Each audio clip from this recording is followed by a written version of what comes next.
स्वागत है आपका पट्टी पथट पठंती यूपीएससी में, जहां हम सब मिलकर सीखते हैं। नमस्कार, द डीप डाइव में आपका स्वागत है। आज हम भारत के नक्शे की कहानी पर जरा गौर करेंगे।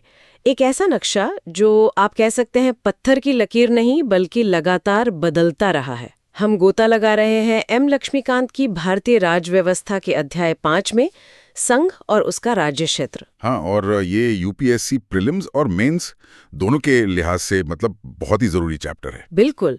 आज का हमारा मिशन ये समझना कि भारतीय संविधान भारत को राज्यों का संघ यानी यूनियन ऑफ स्टेट्स क्यों कहता है, परिसंघ या फेडरेशन क्यों नहीं, और ये भी कि संसद कैसे राज्यों की सीमाओं को बदल सकती है, जैसे चाहे नक्शे पर नई लकीरें खींच सकती है। हाँ, और आजादी के बाद भाषा और पहचान के आधार पर राज्यों का पुनर्गठन कैसे हुआ, ये सब देखेंगे। अध्याय की परतें। सबसे पहले आइए संविधान के पहले ही अनुच्छेद को देखें। आर्टिकल 1 कहता है India, that is Bharat, shall be a union of states. यहाँ सबसे पहला और सबसे महत्वपूर्ण शब्द है यूनियन, न कि फेडरेशन। सही कहा। यूपीएससी मेंस में अक्सर ये सवाल घूमता है कि भारत के संघीय ढांचे के बावजूद संविधान निर्माताओं ने जानबूझकर यूनियन ऑफ स्टेट्स शब्द क्यों चुना, इसके पीछे क्या सोच थी और इसका हमारे फेडरल स्ट्रक्चर पर क्या असर पड़ता है। देखिए, इस यूनियन शब्द के चुनाव के पीछे संविधान सभा में डॉक्टर बी.आर. अम्बेडकर ने दो मुख्य कारण बताए थे। अच्छा। पहला, उन्होंने साफ किया कि भारतीय संघ अमेरिकी फेडरेशन की तरह राज्यों के बीच किसी समझौते या कॉन्ट्रैक्ट का नतीजा नहीं है। मतलब राज्य अपनी मर्जी से साथ आकर संघ नहीं बना रहे थे। दूसरा, और ये बहुत महत्वपूर्ण है, कि किसी भी राज्य को इस संघ से अलग होने का अधिकार बिल्कुल नहीं है। ये संघ अटूट है, अविनाशी है। हाँ, वो अम्बेडकर के शब्दों में indestructible union of destructible states. बिल्कुल, एक अविनाशी संघ जिसमें विनाशी राज्य हैं। इसका सीधा मतलब है कि केंद्र सरकार यानी संसद राज्यों की सीमाओं, उनके नाम या उनके अस्तित्व को भी बदल सकती है। हाँ, ये भारत की एकता और अखंडता पर जबरदस्त जोर देता है। बिल्कुल सही। और इसी आर्टिकल 1 के तहत भारत के क्षेत्र यानी टेरिटोरी ऑफ इंडिया को 3 श्रेणियों में बांटा गया है। हाँ, कौन सी 3? पहला, राज्यों के क्षेत्र, दूसरा संघ राज्य क्षेत्र यानी यूनियन टेरिटरीज, और तीसरा ऐसे अन्य क्षेत्र जो भारत सरकार भविष्य में कभी भी अक्वायर कर सकती है। अच्छा। आज की तारीख में भारत में 28 राज्य और 8 केंद्र शासित प्रदेश हैं। यहाँ प्रीलिम्स के लिए एक बारीक लेकिन जरूरी अंतर याद रखना होगा। हाँ, बताइए। भारत का राज्य क्षेत्र, टेरिटोरी ऑफ इंडिया, एक ज्यादा व्यापक शब्द है जिसमें राज्य, यूटीज और अधिग्रहित क्षेत्र सब शामिल हैं, जबकि भारत का संघ, यूनियन ऑफ इंडिया, में सिर्फ राज्य शामिल होते हैं। अच्छा, तो territory is wider than union. Exactly. संविधान सभा की बहसों का वॉल्यूम 7 पेज 43 इस पर और रोशनी डालता है, जहां डॉक्टर अंबेडकर ने विस्तार से बताया कि क्यों फेडरेशन शब्द से बचाया गया। उनका तर्क था कि भारतीय फेडरेशन टूट नहीं सकता और ये देश की जरूरत थी। तो इस पहले हिस्से का सार क्या है, मेंस के नजरिए से देखें तो? देखिए, मेंस के लिए यूनियन ऑफ स्टेट शब्द भारत की अविभाज्यता को स्थापित करता है और केंद्र को राज्यों के मुकाबले ज्यादा शक्तिशाली बनाता है। ये भारतीय संघवाद का एक बुनियादी चरित्र है।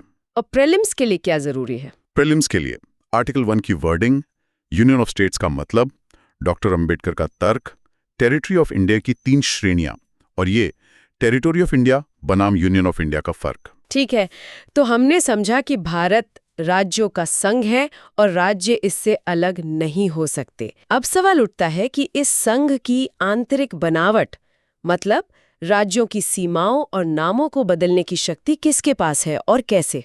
हाँ, ये बड़ा सवाल है। यहीं पर संविधान का आर्टिकल 3 बहुत महत्वपूर्ण हो जाता है। यूपीएससी मेंस में ये सवाल अक्सर आता है कि आर्टिकल 3 संसद को जो शक्तियां देता है वो भारतीय संघवाद के सिद्धांत को कैसे प्रभावित करती हैं? क्या ये केंद्र को राज्यों पर ज्यादा हावी होने का मौका देता है? हाँ, आर्टिकल 3 असल में संसद को 5 तरह की शक्तियां देता है। 5? कौन कौन सी? ए, किसी राज्य में से उसका राज्य क्षेत्र अलग करके या 2 या अधिक राज्यों को या राज्यों के भागों को मिलाकर या किसी राज्य क्षेत्र को किसी राज्य के भाग के साथ मिलाकर नया राज्य बना सकती है। बी, किसी राज्य का क्षेत्र बढ़ा सकती है। सी, घटा सकती है। डी, सीमाओं में परिवर्तन कर सकती है। और ई, किसी राज्य के नाम में भी परिवर्तन कर सकती है। बाप रे, मतलब पूरी शक्ति संसद के पास। हाँ, ये शक्तियां दिखाती हैं कि भारत में राज्यों को अपनी क्षेत्रीय अखंडता, टेरिटोरियल इंटेग्रिटी की कोई गारंटी नहीं है। हाँ, ये अमेरिका जैसे देशों से बिल्कुल विपरीत है, जहां राज्यों की सहमति के बिना उनकी सीमाएं नहीं बदली जा सकती। भारत में संसद ये बदलाव कर सकती है। हाँ, लेकिन इस प्रक्रिया की कुछ शर्तें हैं जो प्रीलिम्स के लिए बहुत जरूरी हैं। अच्छा, क्या शर्तें हैं? आर्टिकल 3 के तहत ऐसा कोई भी बदलाव लाने वाला विधेयक मतलब बिल संसद में पेश करने से पहले राष्ट्रपति की पूर्व सिफारिश प्रायर रिकमेंडेशन जरूरी है। ओके। दूसरी शर्त, राष्ट्रपति उस विधेयक को संबंधित राज्य के विधानमंडल के पास उसका मत जानने के लिए भेजेंगे। लेकिन यहाँ सबसे कीलक बात यह है कि राज्य विधानमंडल का मत, चाहे वो किसी भी रूप में हो और कितने भी समय में दिया गया हो, राष्ट्रपति या संसद पर बाध्यकारी मतलब बाइंडिंग नहीं है। क्या मतलब राज्य मना भी कर दे तो भी संसद कर सकती है? हाँ, संसद राज्य की राय को पूरी तरह नजरअंदाज कर सकती है। ये तो बहुत बड़ी बात है। और इसी से जुड़ा है आर्टिकल 4। हाँ, आर्टिकल 4 कहता है कि आर्टिकल 2 नए राज्यों का प्रवेश या स्थापना और आर्टिकल 3 मौजूदा राज्यों का पुनर्गठन के तहत बनाए गए कानून को संविधान के अनुच्छेद 368 के तहत संविधान संशोधन नहीं माना जाएगा। अच्छा, इसका मतलब क्या हुआ? इसका मतलब ये हुआ कि राज्यों की सीमाएं बदलने, नए राज्य बनाने जैसे बड़े फैसले संसद साधारण बहुमत सिंपल मेजॉरिटी से कर सकती है, यानी उपस्थित और मतदान करने वाले सदस्यों के आधे से अधिक का बहुमत। ओह, इसके लिए स्पेशल मेजॉरिटी की जरूरत नहीं है जो संविधान संशोधन के लिए चाहिए होती है। बिल्कुल नहीं, ये प्रक्रिया को काफी आसान बना देता है। जाहिर है, ये अमेरिका जैसे indestructible union of indestructible states वाले मॉडल से तो बिल्कुल अलग है। हाँ, भारत का मॉडल केंद्र को जबरदस्त लचीलापन देता है ताकि वो प्रशासनिक सुविधा, विकास की जरूरत या अन्य राष्ट्रीय हितों के लिए राज्यों का पुनर्गठन कर सके। लेकिन इसकी आलोचना भी होती है। बिल्कुल, यहीं पर वो बहस शुरू होती है। क्या ये प्रक्रिया राज्यों के अधिकारों का हनन नहीं करती? क्या ये भारत के संघीय ढांचे में एकात्मक मतलब यूनिटरी झुकाव को नहीं दिखाता, जहां केंद्र की मर्जी राज्यों पर भारी पड़ती है? हाँ, हाल में जम्मू कश्मीर के पुनर्गठन ने इस बहस को और तेज किया है। बिल्कुल। हाँ, ये सवाल हमेशा से रहा है। शायद संविधान निर्माता देश की एकता, अखंडता और प्रशासनिक सुचारुता को राज्यों की क्षेत्रीय स्वायत्तता से ज्यादा अहमियत दे रहे थे। शायद यही सोच थी। उनका लक्ष्य एक मजबूत केंद्र बनाना था जो जरूरत पड़ने पर देश की आंतरिक संरचना को बदल सके। शायद उनका मानना था कि बदलते भारत की जरूरतों के हिसाब से राज्यों का बदलना जरूरी होगा। हाँ, एक अविनाशी संघ में विनाशी राज्य बनाने का सचेत निर्णय था ये। तो इस सेगमेंट का निचोड़ क्या है? मेंस के लिए आर्टिकल 3 भारत की लचीली संघीय व्यवस्था को दर्शाता है, केंद्र को राज्यों के पुनर्गठन में अपार शक्ति देता है और सेंटर स्टेट रिलेशंस पर इसके प्रभाव को लेकर बहस जारी है।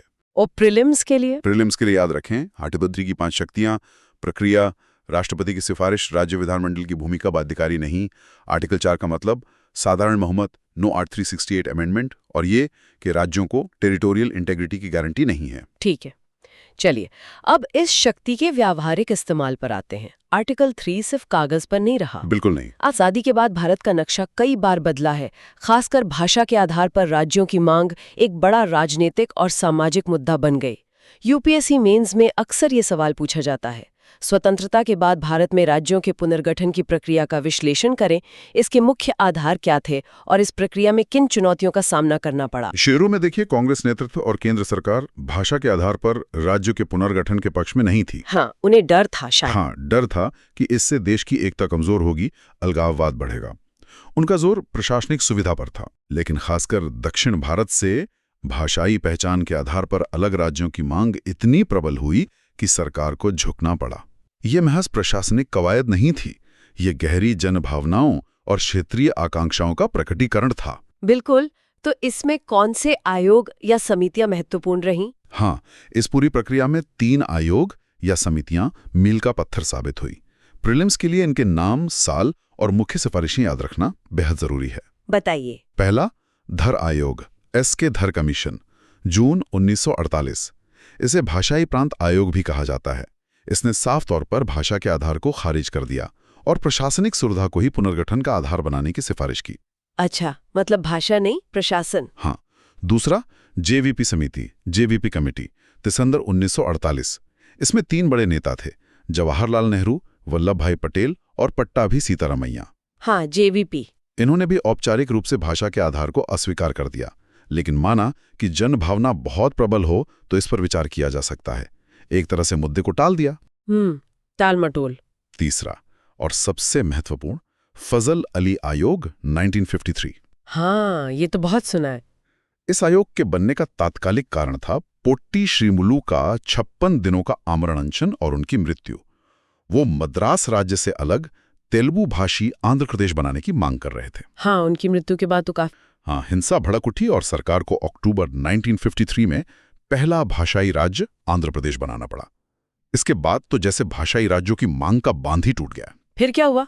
दिसंबर 1953 में सरकार ने फजल अली की अध्यक्षता में 3 सदस्यीय राज्य पुनर्गठन आयोग बनाया। अन्य सदस्य थे KM पनिक्कर और HN कुंजरू। अच्छा। इस आयोग ने व्यापक रूप से भाषा को राज्यों के पुनर्गठन का एक मुख्य आधार माना, लेकिन इसने एक भाषा एक राज्य, 1 लैंग्वेज 1 स्टेट के सिद्धांत को खारिज कर दिया। इसने कहा कि सिर्फ भाषा ही एकमात्र आधार नहीं हो सकती। देश की एकता और सुरक्षा, भाषाई और सांस्कृतिक एकरूपता, वित्तीय, आर्थिक और प्रशासनिक व्यवहार्यता जैसे कारकों को भी ध्यान में रखना होगा। मतलब एक बैलेंस बनाने की कोशिश की। बिल्कुल। फजल अली आयोग की सिफारिशों को कुछ संशोधनों के साथ मानते हुए राज्य पुनर्गठन अधिनियम 1956, स्टेट्स रीऑर्गेनाइजेशन एक्ट 1956 और 7वां संविधान संशोधन अधिनियम 1956 पारित किया गया। और इससे क्या हुआ? इससे राज्यों की पुरानी ABCD श्रेणियों को खत्म किया गया और 1 नवंबर 1956 को भारत में 14 राज्य और 6 केंद्र शासित प्रदेश, यूनियन टेरिटरीज बनाए गए। अच्छा, 14 राज्य और 6 यूटीज। हाँ, इसके बाद भी राज्यों के बनने का सिलसिला जारी रहा। प्रीलिम्स में अक्सर इनका क्रम पूछ लिया जाता है। हाँ, जैसे 1960 में बंबई राज्य को बांटकर महाराष्ट्र और गुजरात बने। मराठी और गुजराती। हाँ, 1963 में नागालैंड राज्य बना। 1966 में पंजाब का पुनर्गठन हुआ। पंजाबी भाषी पंजाब, हिंदी भाषी हरियाणा बने और पहाड़ी क्षेत्रों को मिलाकर हिमाचल प्रदेश को यूटी बनाया गया, जो बाद में राज्य बना। हाँ, 1971 में चंडीगढ़ को दोनों की संयुक्त राजधानी और यूटी बनाया गया। फिर 1972 में मणिपुर, त्रिपुरा और मेघालय राज्य बने। 1987 में मिजोरम, अरुणाचल प्रदेश और गोवा। 2000 में छत्तीसगढ़, उत्तराखंड और झारखंड।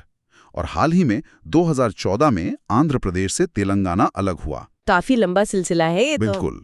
साथ ही भारत ने कुछ विदेशी क्षेत्रों का अधिग्रहण भी किया। हाँ। जैसे पुर्तगालियों से 1961 में गोवा, दमन और दीव, फ्रांसीसियों से 1954 में पुडुचेरी। हाँ, इन्हें पहले यूटी बनाया गया था। हाँ, बाद में गोवा को पूर्ण राज्य का दर्जा मिला।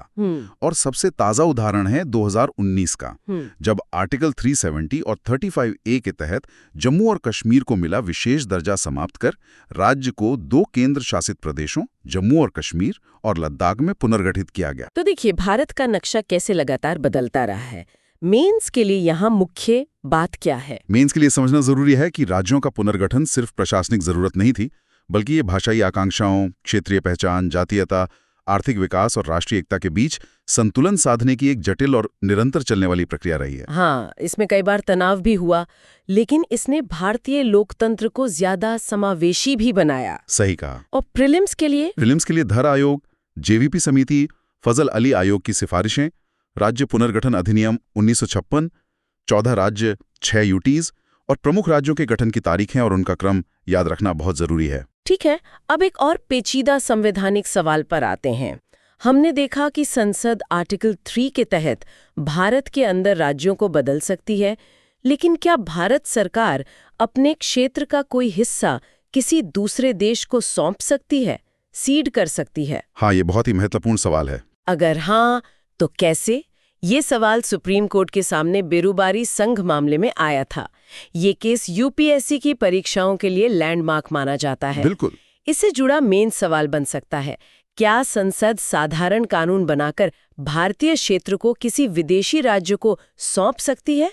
बेरूबारी यूनियन मामले और बाद के सुप्रीम कोर्ट के विचारों के संदर्भ में चर्चा करें। ये मामला, जैसा आपने कहा, 1958 के भारत-पाकिस्तान समझौते से जुड़ा था, जिसके तहत पश्चिम बंगाल का बेरूबारी यूनियन नंबर 12 क्षेत्र पाकिस्तान को सौंपा जाना था। हाँ। जब इस फैसले को चुनौती दी गई तो सुप्रीम कोर्ट ने 1960 में अपना ऐतिहासिक फैसला सुनाया। कोर्ट ने कहा कि आर्टिकल 3 संसद को केवल भारत के आंतरिक पुनर्समायोजन मतलब इंटरनल रीएडजस्टमेंट की शक्ति देता है, यानी राज्यों की सीमाओं को बदलने की। अच्छा। ये शक्ति संसद को भारतीय क्षेत्र को किसी विदेशी देश को सौंपने का अधिकार नहीं देती।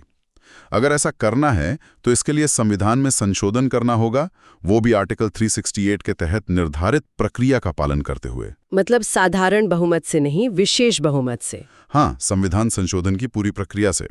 और इसी फैसले के बाद सरकार को 9वां संविधान संशोधन अधिनियम 1960 पारित करना पड़ा, ताकि बेरूबारी क्षेत्र को पाकिस्तान, जो तब पूर्वी पाकिस्तान था, अब बांग्लादेश, को सौंपा जा सके। ठीक है। लेकिन कहानी यही खत्म नहीं हुई। 1969 में सुप्रीम कोर्ट ने एक और मामले में थोड़ी स्थिति स्पष्ट की। अच्छा, क्या कहा?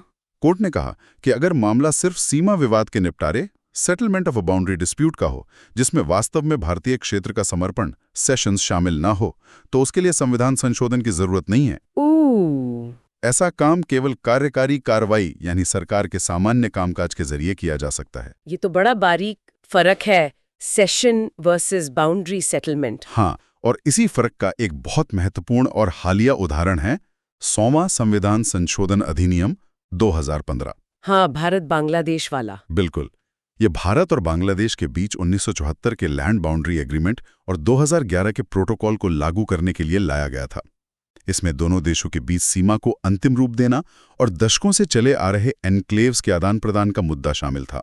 हाँ, वो बस्तियां जो एक देश के अंदर दूसरे देश की थीं। वही। इसके तहत भारत ने 111 एन्क्लेव बांग्लादेश को हस्तांतरित किए और बांग्लादेश ने 51 एन्क्लेव भारत को हस्तांतरित किए। क्योंकि इसमें वास्तविक क्षेत्र का आदान प्रदान, सेशन एंड एक्विजिशन शामिल था, इसलिए इसके लिए आर्टिकल 368 के तहत संविधान संशोधन करना पड़ा।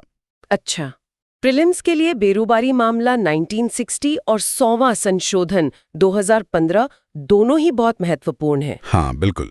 तो इस सेगमेंट का निष्कर्ष क्या है मेंस के नजरिए से? देखिए, भारतीय क्षेत्र का किसी अन्य देश को समर्पण एक गंभीर संवैधानिक मामला है और इसके लिए सामान्यतः आर्टिकल 368 के तहत संविधान संशोधन आवश्यक है, जैसा कि बेरूबारी मामले में स्थापित हुआ। लेकिन सिर्फ सीमा विवादों का निपटारा, जिसमें क्षेत्र का वास्तविक हस्तांतरण न हो, वो कार्यकारी कार्रवाई से संभव है। और प्रीलिम्स के लिए बेरूबारी यूनियन केस 1960 का निष्कर्ष, सेशन के लिए आर्टिकल 368 जरूरी, 1969 का सीमा विवाद निर्णय सिर्फ निपटारे के लिए एग्जीक्यूटिव एक्शन काफी, और 100वां संविधान संशोधन अधिनियम 2015 भारत बांग्लादेश एनक्लेव एक्सचेंज याद रखना होगा। बहुत अच्छे। तो आज हमने एम लक्ष्मीकांत के अध्याय 5 संघ और उसका राज्य क्षेत्र की गहराइयों को टटोला।